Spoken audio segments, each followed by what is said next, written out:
ہمیں کلمہ طیبہ کی کوئی ضرورت نہیں ہے، زیادہ اٹھک بیٹھک سے کوئی فائدہ نہیں ہے۔ کیوں کہ آپ کی نیت خراب ہے، تو آپ کو دین کا کوئی کام بھی فائدہ نہیں دے گا۔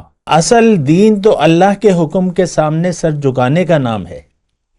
بلا من اسلم وجہہ للہ وہو محسن فلہ اجرہ عند ربہ، کتاب میں لکھا ہوا ہے، اپنے آپ سے تو میں نہیں، جس نے اپنا سر جھکا دیا حکم الہی کے سامنے اور وہ اس میں مخلص بھی ہے، اس کے لیے اجر ہے۔ اللہ اکبر اللہ اکبر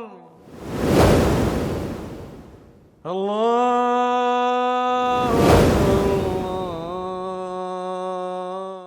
اعوذ باللہ من الشیطان الرجیم، بسم اللہ الرحمن الرحیم۔ اللہم صلی علی سیدنا محمد معدن الجود والکرم وآلہ وسلم۔ سامعین و ناظرین اکرام، السلام علیکم ورحمۃ اللہ وبرکاتہ۔ آج کا ہمارا موضوع یہ ہے کہ ہمیں کلمہ طیبہ کی کوئی ضرورت ہے؟ دیکھیں، بالکل نہیں ہے۔ بہت تسلی رکھیں، آپ کو کلمہ طیبہ کی حقیقی طور پر کوئی ضرورت نہیں ہے، اور ہر وہ شخص جو دنیا کو مدعا سمجھ لیتا ہے اور دنیا کی طرف رخ کر لیتا ہے، اب اگر وہ کلمہ طیبہ پڑھے گا تو یہ کلمہ اس کو کوئی فائدہ نہیں دے گا۔ اصل میں دیکھیں، نیت کا بنیادی طور پہ دخل ہے، اعمال کا دار و مدار نیت پر ہوتا ہے، یہ ہمارے دین کی بنیادی پالیسی ہے۔ انما الاعمال بالنیات، عمل کا دار و مدار نیت پر ہے، اور ہر شخص کے لیے وہ ہے جس کی وہ نیت کرے۔ وَلِكُلِّ امْرِئٍ مَّا نَوَىٰ، حضور صلی اللہ علیہ وسلم کے الفاظ ہیں، وہی حدیث ہے تسلسل سے۔ تو ہماری نیت تو ہو گئی ہے دنیا کی، ہم تو دنیا کے طلبگار ہیں۔ آج کون؟ پوری امت، اللہ ماشاء اللہ کو تو چھوڑ دیں، اس کا نہ کوئی جماعت ہے۔ مسلمان تو جماعتی مذہب ہے، دین ہے۔ لا اسلام الا بالجماع ولا جماعت الا بالامیر ولا امیر الا بالطاعہ، حضرت عمر کا مشہور مقولہ ہے اور حقیقت ہے۔ مدینے میں دیکھیں، مکے میں جماعت نہیں تھی، زیادہ نبوت کا زیادہ عرصہ حضور صلی اللہ علیہ وسلم نے مکے میں گزارا، 13 سال، 9 سال جو ہے 10 سال جو ہے وہ مدینے میں گزرے، لیکن مکے میں جماعت نہیں بن پائی، شرائط جماعت نہیں تھی، تو نہ احکامات آ رہے تھے اور اللہ کی مدد بھی نہیں آ رہی تھی۔ مدینے جب حضور صلی اللہ علیہ وسلم تشریف لے گئے تو جماعت بن گئی، امیر مقرر ہو گیا، امیر تو تھا لیکن وہاں جماعت بن گئی، تو پھر اللہ کی مدد آ گئی۔ اذا جاء نصر اللہ والفتح ورأیت الناس يدخلون فی دین اللہ افواجا۔ دیکھیں، میں کلمہ طیبہ کی بات کر رہا ہوں، ہمیں کلمہ طیبہ کی کوئی ضرورت نہیں ہے، زیادہ اٹھک بیٹھک سے کوئی فائدہ نہیں ہے۔ کیوں کہ آپ کی نیت خراب ہے، تو آپ کو دین کا کوئی کام بھی فائدہ نہیں دے گا۔ اصل دین تو اللہ کے حکم کے سامنے سر جھکانے کا نام ہے۔ بلا من اسلم وجہہ للہ وہو محسن فلہ اجرہ عند ربہ، کتاب میں لکھا ہوا ہے، اپنے آپ سے تو میں نہیں، جس نے اپنا سر جھکا دیا حکم الہی کے سامنے اور وہ اس میں مخلص بھی ہے، اس کے لیے اجر ہے۔ ومن احسن الدین، دوسری آیت ہے، دوسری جگہ یہی مضمون ہے۔ اس شخص سے اچھا دین کس کا ہو سکتا ہے؟ جس نے اپنا سر جھکا دیا اللہ کے سامنے، واتبع ملت ابراہیم حنیفہ، اور ملت ابراہیم کی پیروی کی۔ ملت ابراہیم کیا ہے؟ توحید، رئیس الموحدین تھے۔ تو دیکھیں، میں آپ کو خبردار کر رہا ہوں، یا تو کلمہ درست پڑھ لیں، وعدہ کریں، وعدے کو سمجھیں، کلمہ طیبہ کو سمجھیں، اور اللہ سے ایک سچا وعدہ کریں کہ اشہدو، کہہ دیں اپنے عمل سے، زبان سے نہیں، زبان سے کچھ بھی نہیں کہیں، بس عمل شروع کر دیں، وعدے کو وفا کرنا شروع کر دیں، اللہ تعالیٰ آپ کے عمل کو قبول کر لے گا۔ اور عمل سے کہیں کہ اشہد ان لا الہ الا اللہ و اشہد ان محمد عبدہ و رسولہ۔ اس کا مطلب یہی ہے کہ میں نے حکم اللہ کا ماننا ہے اور طریقہ رسول اللہ کا، بس۔ تو دیکھیں، بے وقوف نہ بنے،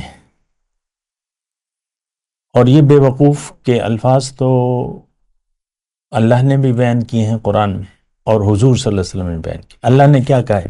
مَن يَرْغَبُ عَن مِّلَّةِ إِبْرَاهِيمَ إِلَّا مَن سَفِهَ نَفْسَهُ، جو ملت ابراہیم سے بے رغبتی کرے گا، اچھا نہیں سمجھے گا عملی طور پہ، لیکن یہ تو اپنے آپ کو بے وقوف بنا رہا ہے، الا من سفہ نفسہ، خود بے وقوف بن رہا ہے۔ دیکھیں دنیا میں بھی ہم عقل مند بننے کی کوشش کرتے ہیں، ہر شخص اپنی ذات میں اپنے آپ کو مکمل عقل مند کہتا ہے، اپنی رائے کو زیادہ فوقیت دیتا ہے، اگرچہ حالات کی مجبوری ہوتی ہے۔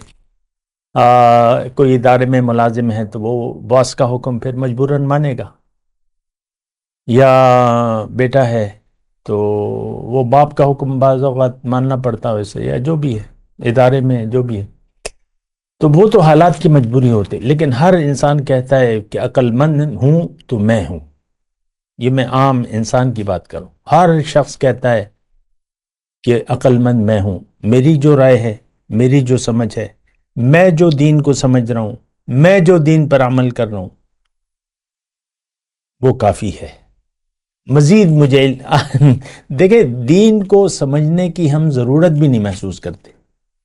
آپ مجھے اپنی زندگی کا وہ لمحہ، وہ دن، وہ مہینہ، وہ سال نہیں بتا سکتے کہ آپ نے کسی اللہ والے کے پاس جا کر دین کا مطلب سیکھا ہو، سمجھنے کی کوشش کہ بھئی دین ہے کیا، نہیں بتا سکتے آپ۔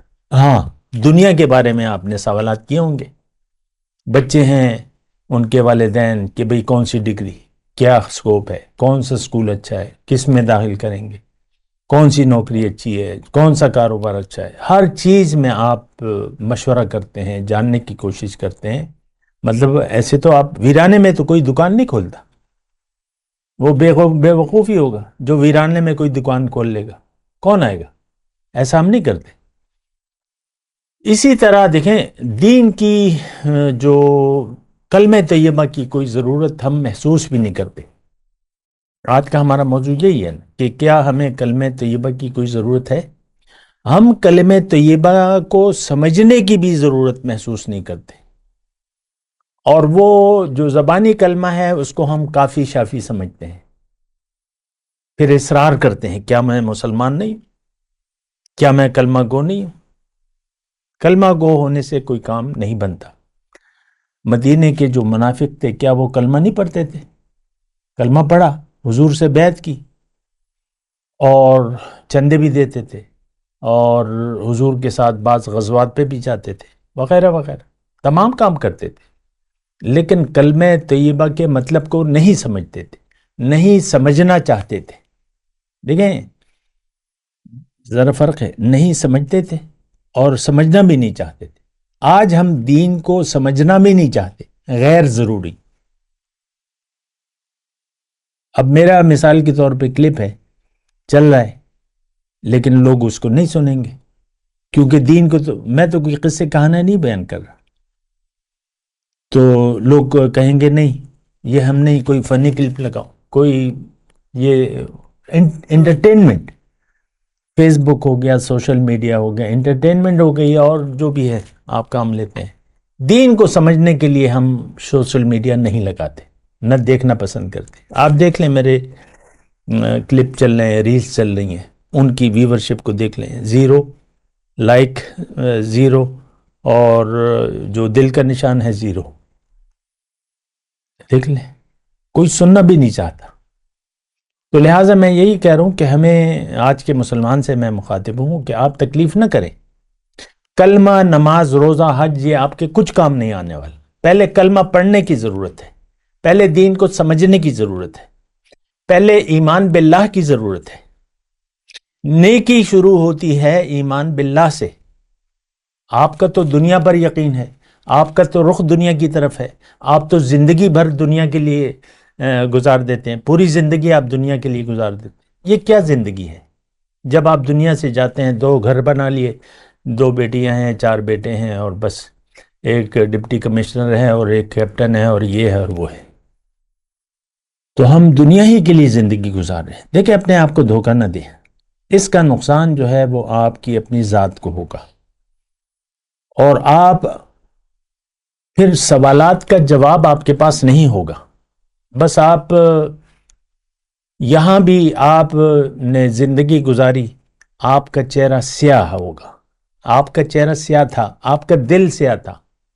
اصل تو دل کی سیاہی ہے، اصل تو دل کا نور ہے. یہاں آپ نے دل کو نورانی بنانا تھا، اور یہاں دنیا کی کالک آپ نے مل لی اپنے منہ پہ. آپ کا قول اور عمل دنیا، اور دنیا ہی اور دنیا. تو اس کے بارے میں دیکھیں، سوچنے کی ضرورت ہے. اپنے اوپر رحم کریں. وآخر دعوانا الحمدللہ رب العالمین. مولاي صل وسلم دائما ابدا على حبيبك خير الخلق كلهم.